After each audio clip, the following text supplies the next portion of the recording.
Well, hello everyone, and welcome to another edition of the DC Capstone Report. Today is August the 14th, and we're 2 Saturdays away from Alabama football. I'm glad to be back on the podcast this week. Thanks for all those tuning in last week. Hopefully you'll continue to share it and let everyone know our podcast is up so they can be listening to us as well. I want to thank Lance, as always, for being the person who drives this back in the studio, getting all the production ready and just making everything work well. Couldn't do this without Lance Shore. So be sure and check out Lance's other sites, RollTideBama.com and FreelancePictures.com for some wonderful Alabama football content. All things Alabama there on Lance's site. So today on the podcast, we're going to take a look and review the recent scrimmage that took place this past Saturday. I'm going to talk a few things that might be of interest to everyone. In the first segment, we're going to do an overall review of the scrimmage and see what we learned from it. In the second segment, we're going to talk about some defensive players to watch that we learned from the scrimmage. And then finally, in the third segment, we're going to talk about some offensive players, and we're going to give our opinion on the QB battle that everybody's talking about. Who's going to be the QB for the University of Alabama football team when they trot out for the field for the first game against Middle Tennessee? You're listening to the DC Capstone Report. The DC Capstone Report is featured each Tuesday morning on the Martin Houston Show at Tide 100.9. You can listen live at Tide100.9.com. Well, we're back on the podcast, and again, we thank you for tuning in today for the DC Capstone Report. As always, Lance and I really appreciate each and every one of you, our listeners out there. So today in the first segment, we're going to talk about the scrimmage that took place this past Saturday.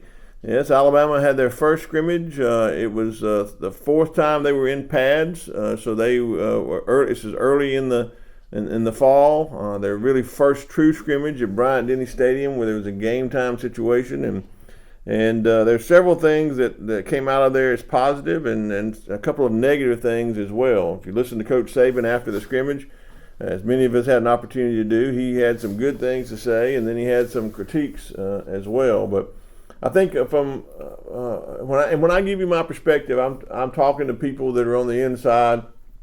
As always, I have sources who give me information. A lot of it comes directly from people they talk to, which are actually players, or support personnel, or coaches they're allowed to talk to. So that's kind of where this perspective is coming in from what happened. None of us actually got to see the scrimmage, so most of us don't know exactly what happened. But there were some people on the inside that had an opportunity to give me some reports. So the number one thing that came out of this scrimmage that I heard from multiple sources was how aggressive the defense looks. It appears that Kevin Steele has placed his thumbprint on this Alabama defense to get us back to the Alabama standard of aggressive defensive play. And I think that's something we've lacked for the last several years. And I've always been a Pete Golding supporter because I know Coach Saban was a Pete Golding supporter. I think he has the head knowledge, probably one of the best defensive minds out there. But sometimes it just didn't translate to the players and didn't translate to the field. And one thing I've heard is that the players on this Alabama team really have related to the way that Kevin Steele coaches and lets them play in a manner of aggressive style. And I think that showed at the scrimmage. I think the defense was really good. Came away with some good plays. I think there were breakdowns at times due to heat and maybe first time out there in such a heat and long extended plays that kind of may have broken down sometimes. But overall, the aggressive play of the defense is really a positive. The second positive I think that came out of the scrimmage was the tight end play. We've all heard that Tommy Rees loves to throw to tight ends, and that was evident in the scrimmage. Multiple tight ends had big days, but Amari Niblack had the best day of all the tight ends. Now, what I'm hearing about him is that he is a complete mismatch for other defenses, for our defenses and other defenses. He's fast, and so fast that a linebacker really can't cover him well. And he's so big and long that it's hard to compete for 50-50 balls with him for corners and safety. So he's kind of that mismatch in the defense, especially if you slide him out to the slot so that there's someone on him, and he can really take advantage of that. defense, take advantage of defense. And so I really think that's a positive that came out of him. Maybe him breaking out. We've heard about C.J. Dupree. We know about Robbie Oots. Now Amari Knobloch kind of appears on the scene where we have maybe multiple options, multiple weapons at tight end. I look forward to seeing how he's used in this offensive system.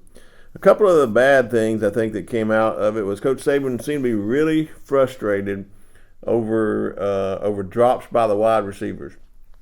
And I think he would think at this time, he even used the analogy, the simple analogy is a receiver is supposed to receive the ball. That's your number one priority. So you ought to be able to catch the ball.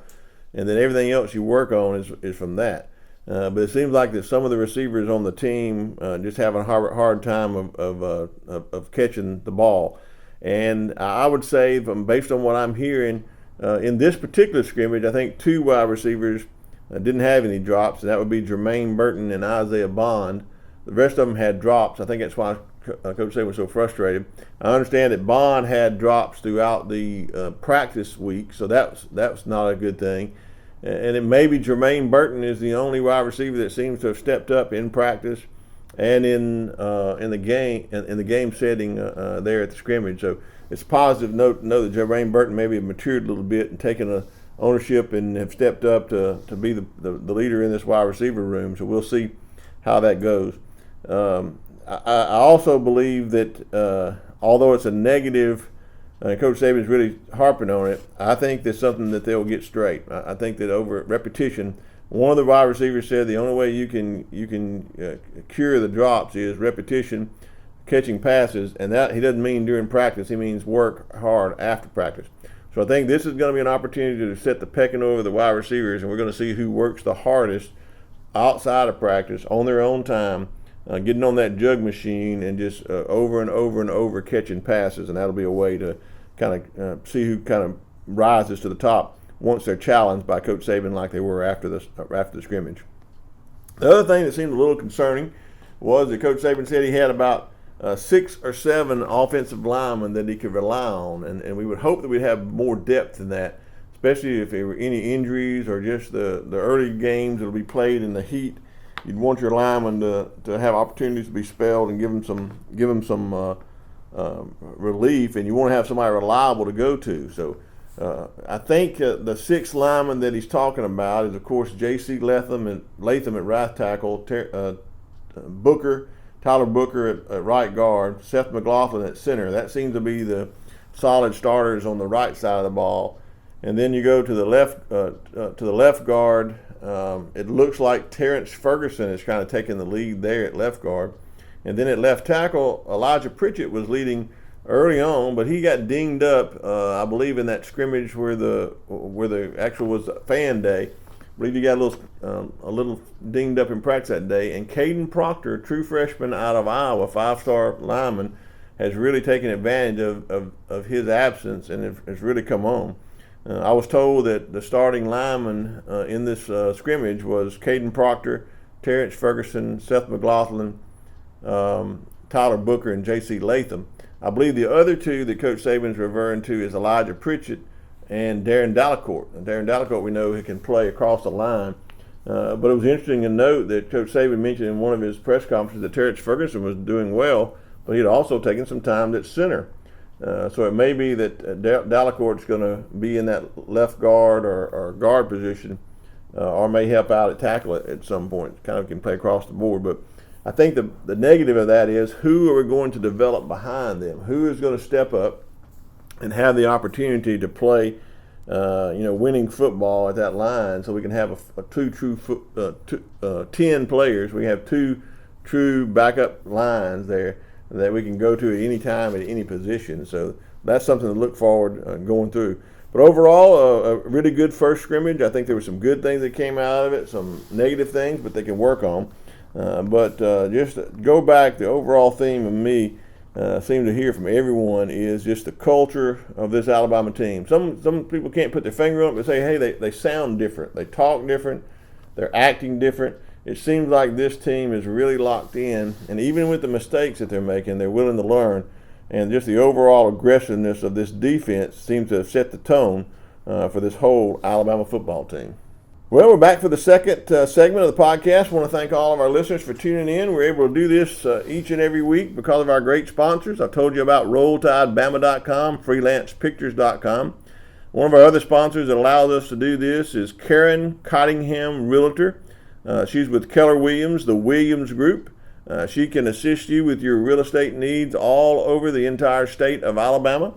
And I would recommend that you use her. She does a great job and has really helped some of our listeners. We've already heard last week where she helped one of our guests, Kennington Smith, the beat writer for The Athletic. He spoke about how she had helped him relocate here from Iowa to Tuscaloosa. So if you have any real estate needs, please reach out to Karen Cottingham Realtor. Her phone number is 205-887-4008. And also, you can reach her at her website is www.karen.thewilliamsgroupal.com. You can go on that website right now, and you can search all the inventory properties here in Tuscaloosa. If you're looking for that game day condo, if you're looking to come into town and find a house here, relocate here, Karen is the person. Or if you're leaving Tuscaloosa to move away for a job or something, you want to put your house up for sale and want to sell it quickly, Karen Cottingham is the one to call. So again, that's Karen Cottingham at the Williams Group, Keller Williams, 205-887-4008. We thank her for sponsoring the DC Capstone Report podcast. Well, now in this second segment, let's take a look at some of the defensive players to watch. We talked about in the first segment the aggressiveness of the defense, the Kevin Steele putting his stamp on this defense, and that has been seen in some of the play in the scrimmage. But there was a couple of things that stood out in the scrimmage defensive-wise that is important for us to understand and to talk about, because I think last year some people out there wondering what we're going to do when these players go to the NFL. We had several of our safeties. The whole safety's gone. Brian Branch was gone as well. DeMarco Hellams, Jordan Battle. Saw some preseason NFL games. All of those are playing in the NFL now and doing a great job. So what was Alabama going to do? Well, at this scrimmage, a surprising thing is that two of the starters were people that we really didn't talk much about last year at this time. And the two that started at safety were Caleb Downs, a true freshman out of Georgia, the 5-star that came in, really mature and really ready to get started. He's really taken the bull by the horn, so to speak, and gone in and made a name for himself with his own play, with his hard work and his dedication. And it's really rose up the depth chart quickly to a starting safety in this defense. I look for him to start maybe like a Meekin Fitzpatrick did in this Alabama defense this year as a true freshman. The other surprise, if you will, would be Devontae Smith. Devontae Smith came in and it was actually starting beside Caleb Downs in the first scrimmage. So at safety, there are other people at safety that we've heard about. Jalen Key, the transfer in, Trey Amos, the transfer in from Louisiana. You got Christian Story. There's a lot of different players there that can play in the safety position. So I think we're going to be strong at safety, but seeing Devontae Smith kind of move up the depth chart just shows you what kind of person he's been and what kind of dedication he's made to this season to get better. So Caleb Downs and Devontae Smith are definitely two people to watch on the defensive side of the ball.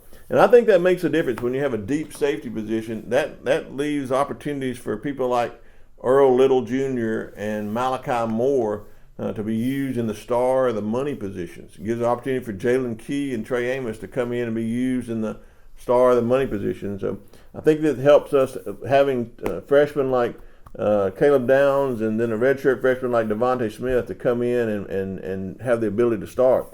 Gives you a lot of different options in that backfield when we play some of these pass-happy offenses and have opportunities to have a lot of people in a lot of different positions. So I'm very excited about those. Another person that seemed to shine in this scrimmage was cornerback Terrion Arnold. A lot of people just kind of talked about Arnold some last year and maybe blew some assignments and missed some things, but he is really a great athletic specimen. And he has really worked really hard on his craft, on his coverage skills this past season.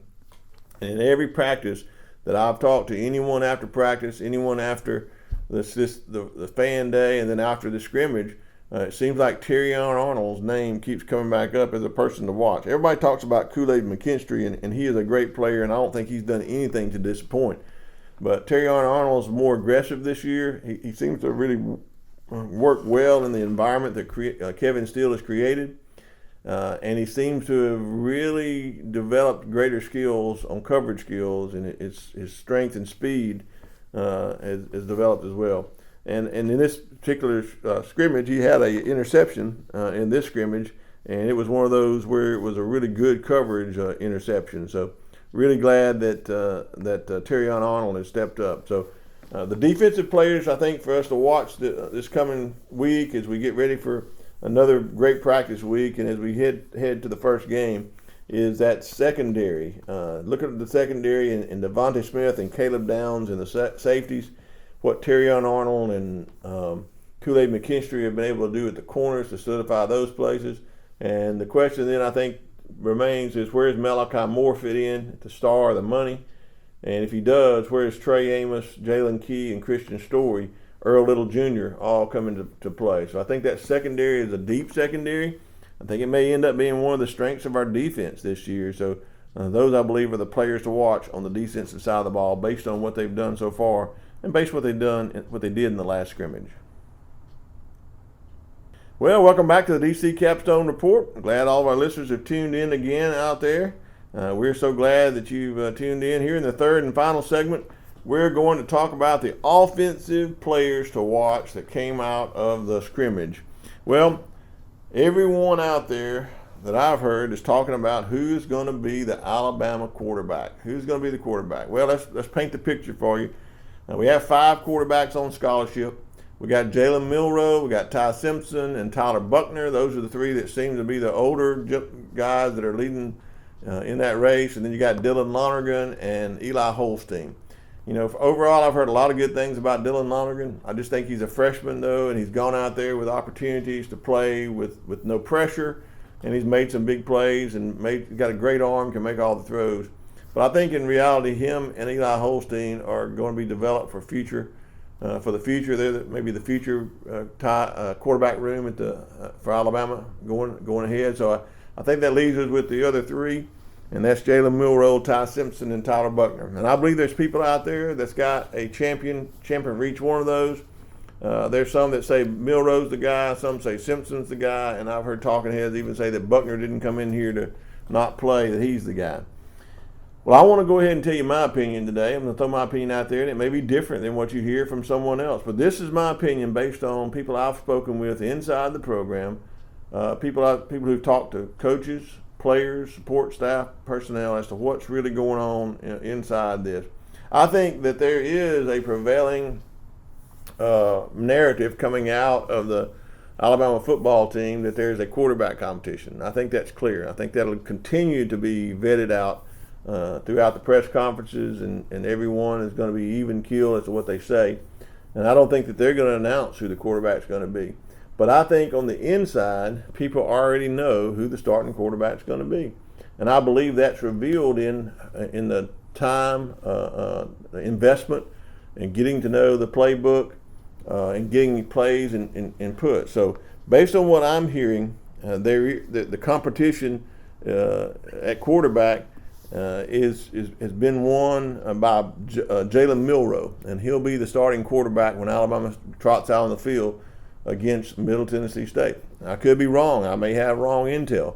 But let me just tell you what I'm hearing, that he is improved greatly over last year, that there's never been a doubt about his running skills, that he has developed better passing skills, and that he has developed a leader. That not only is he winning in the position, head and shoulders above the other quarterbacks, he's separated himself, if you will, from the other quarterback, that he's winning the team. And that the team are the ones that he can rally the team. They can play hard for him. The second thing is he brings another dynamic that the other two don't have, and that's the running ability. There is no one faster on the team with pads on running the ball. So I think that's important as well. And then when you come out to the scrimmage, he has the best scrimmage Saturday. There's no doubt he did. From all reports that I heard, he had 3 touchdown passes. He was able to throw the ball well, orchestrate the runs well. He was able to manage the game well. No turnovers. The other 2 quarterbacks both had turnovers. Buckner had an interception. Simpson had a week of inconsistency in practice where Simpson can make all the throws. I've been told he has the best arm, can make all the throws. He can thread the needle, but he's not as consistent as other players on the team with that. And so I think the importance there is to know that he's a great quarterback and has a great future in Alabama, but right now it's just too inconsistent in practices and in scrimmages. So I believe Jalen Milroe is the guy that'll take the lead at quarterback, and he'll end up being the quarterback for Alabama. Another reason that I believe that wholeheartedly is there's been a lot of time invested in installing offenses, in installing plays, running packages for Jalen Milroe. A lot of investment in that if he wasn't going to be the quarterback, it wouldn't be practical to do what they've been working with and how they've been bringing Jalen Milroe along. People say, well, what about Buckner? I think Buckner is there for a purpose, but I don't think his purpose is to start at quarterback.